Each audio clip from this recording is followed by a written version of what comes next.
वेंकटापुरम गांव में रही सुप्रजा बहुत गरीब सांस है। उसका बेटा रमेश है। वो शहर के एक कंपनी में सिक्योरिटी गार्ड का काम करता है। एक दिन रमेश का बर्थडे था। उस दिन रमेश उसका सिक्योरिटी गार्ड का यूनिफॉर्म पहन के उसकी पत्नी राधिका से, राधिका, आज मैं शाम को जल्दी आऊँगा। क्यों जी, शाम को आप मूवी या रेस्टोरेंट को ले जाओगे क्या? नहीं राधिका, आज शाम को हम दोनों मिलके गांव में रहे मंदिर जाएंगे।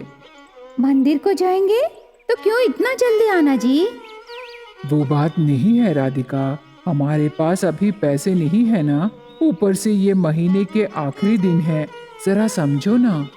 अरे, आप तो हर समय कोई ना कोई बहाना बोलते रहते हो। ऐसे राधिका गुस्से से कह के चली जाती है। तब रमेश चुपचाप बाहर आकर माँ के पास आके आशीर्वाद लेता है। तब उसकी माँ ऐसे कहने लगी, जुग जुग जियो बेटा, खुश रहो। ये पैसे रख लो। माँ, ये पैसे क्यों? तू और तेरी पत्नी मिलके शाम को शहर में रहे मूवी या रेस्टोरेंट को जाओ बेटा। ऐसे सुप्रजा कहने पर राधिका किचन से बाहर आती है।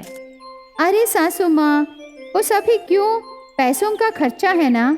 आज शाम को पास रहे किसी मंदिर को चले जाएंगे सासू माँ। ऐसे राधिका कहने पर रमेश शॉक हो जाता है। तब सुप्रजा ऐसे कहने लगी, बेटा, उसकी बात छोड़ दे, तू मेरी बात सुनना। ऐसे सुप्रजा कहने पर रमेश ठीक है कह के साइकिल पर कंपनी को चला जाता है। उसके बाद वो कंपनी के बाहर खड़े रह के ड्यूटी करते समय उसका कंपनी चेयरमैन ऑफिस के अंदर जाते समय, रमेश, एक बार मेरे कैबिन को आओ। ऐसे चेयरमैन कहने पर रमेश कैबिन को जाता है। रमेश, आज तेरा बर्थडे है ना? हाँ सर। ये लो पासेस, ये हमारे होटल के रेस्टोरेंट पासेस हैं। इसमें इवनिंग बफेट सर्विस है। आज तुम अपने फैमिली के साथ डिनर को जाओ। नहीं सर। रमेश, ऐसे मत कहो, ये हमारे कंपनी की तरफ से है। ऐसे चेयरमैन कहने पर रमेश वो पासेस लेकर ड्यूटी खत्म होने के बाद राधिका को फोन करके, राधिका, तू और माँ जल्दी से रेडी होकर ऑटो में शहर आ जाओ।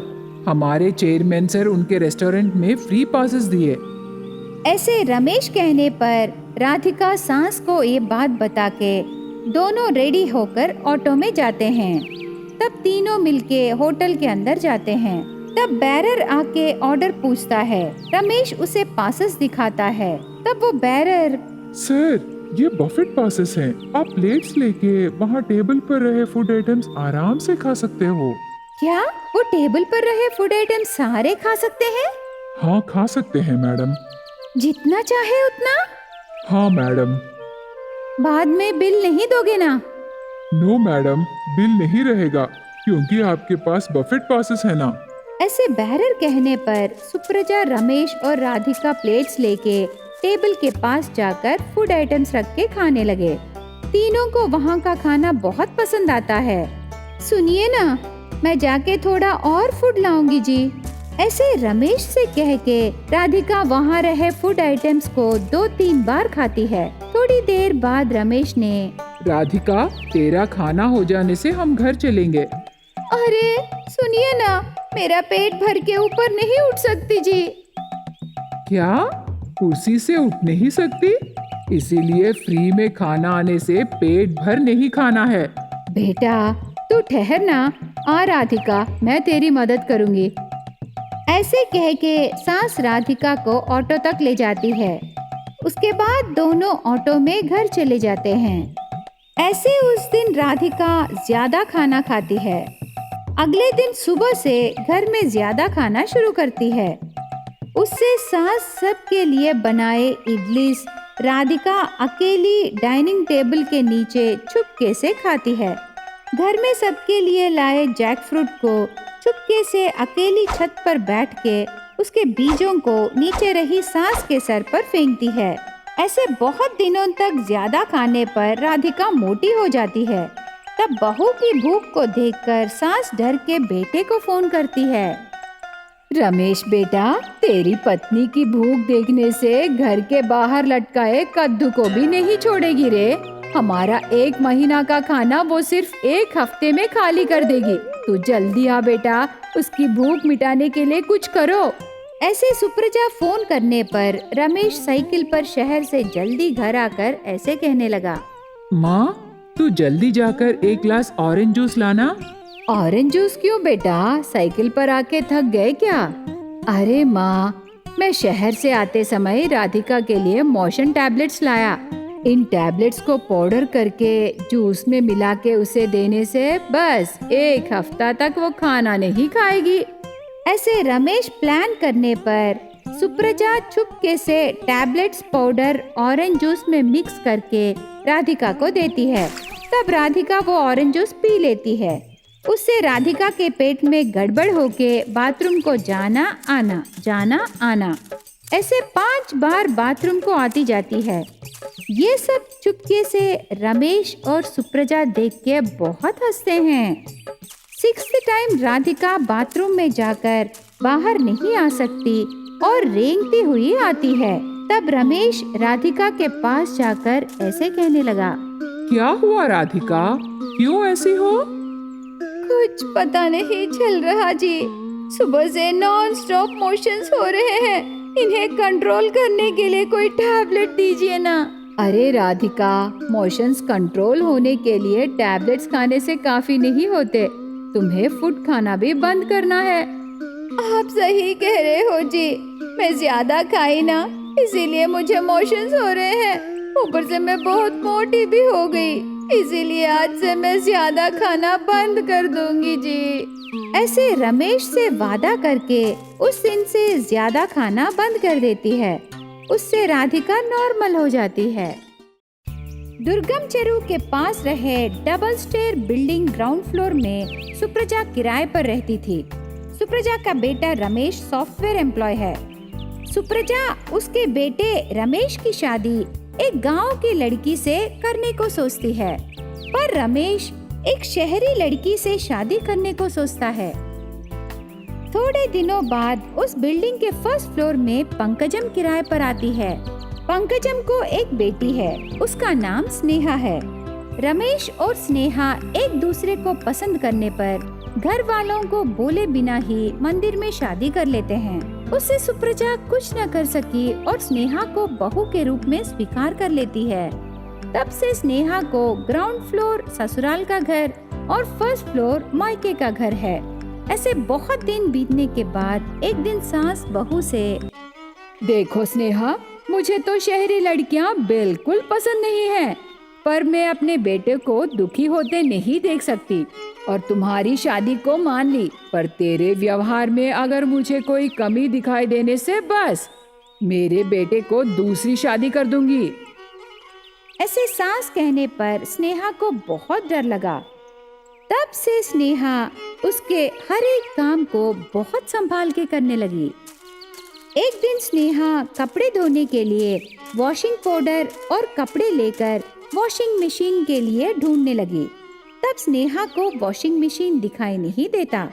तब स्नेहा सास से ऐसे कहने लगी, सासू माँ, हमारे घर में वॉशिंग मशीन कहाँ है? ऐसी चीजें हमारे घर में नहीं है। वॉशिंग मशीन के बिना कपड़े कैसे धोऊं सासू माँ? तो क्या तू वॉशिंग मशीन के बिना कपड़े नहीं धो सकती? मतलब सासू माँ, वॉशिंग मशीन रहने से काम जल्दी हो जाएगा ना? शहरी लड़कियों के बारे में मैं खूब जानती हूँ, लेकिन हमारे गांव की लड़कियां तो मशीन के बिना भी बहुत अच्छे से कपड़े धोएंगे रे।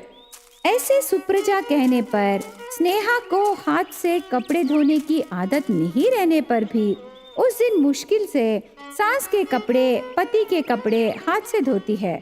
वो कपड़े धोने के बाद उन्हें सुखाने छत पर जाती है। तब उसकी माँ से सास के व्यवहार के बारे में पूरा बताती है। तब पंकजम स्नेहा से, क्या तेरी सास तुझे इतना सता रही है? तू चिंता मत कर बेटी, इधर देखना, मैं तेरे लिए एक बकेट को रस्सी बांध के इधर से नीचे डालूंगी। अगर तुझे कोई जरूरत है तो एक चिट्ठी लिख के उसमें डाल दे, उसके बाद मैं सब संभाल लूंगी। ऐसे पंकजम उसकी बेटी को हिम्मत दिलाते समय सुप्रजा नीचे से आवाज देती है। सुनो रे स्नेहा, कपड़े सुखाने के लिए इतना समय? ऊपर तेरी माँ से बात कर रही है क्या? नीचे आके नाश्ता बनाओगी कि नहीं? ऐसे सास बुलाने पर स्नेहा उसकी माँ से बातें बंद करके ग्राउंड फ्लोर को आ जाती है। तब सास ने, सुनो, कल से तू कपड़े नीचे ही सुखाना, ऊपर मत जा। जल्दी से मेरे लिए नाश्ता बना, मुझे तो बहुत भूख लगी है। मेरे लिए जाकर वड़े बना। ऐसे सुप्रजा ऑर्डर करने पर स्नेहा किचन में जाके ग्राइंडर के लिए देखने लगी। तब स्नेहा को किचन में ग्राइंडर नहीं, पत्थर की चक्की दिखाई देती है। लेकिन स्नेहा को उस पत्थर की चक्की में पीसना नहीं आता। वो बगीचे में जाकर ऊपर से रस्सी से बांधी बकेट में मुझे वड़े का आटा चाहिए करके चिट्ठी लिख के रखती है। तब पंकजम उस बकेट में चिट्ठी रहना देखकर बकेट ऊपर खींचकर चिट्ठी पढ़ के पूरा समझ लेती है। तब पंकजम उसके ग्राइंडर से वड़े का आटा पीस के उसे बकेट में रख के नीचे भेजती है। उसके बाद स्नेहा उसकी माँ भेजे आटा से वड़े बना के सास को नाश्ता रखती है।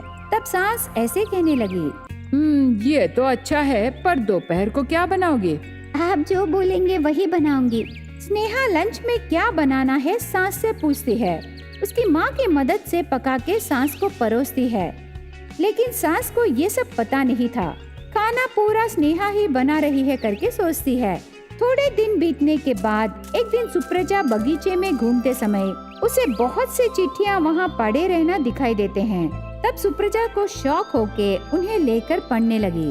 तब वो अपने मन में, ये क्या, इन चिट्ठियों में तो व्यंजनों के नाम लिखे हैं।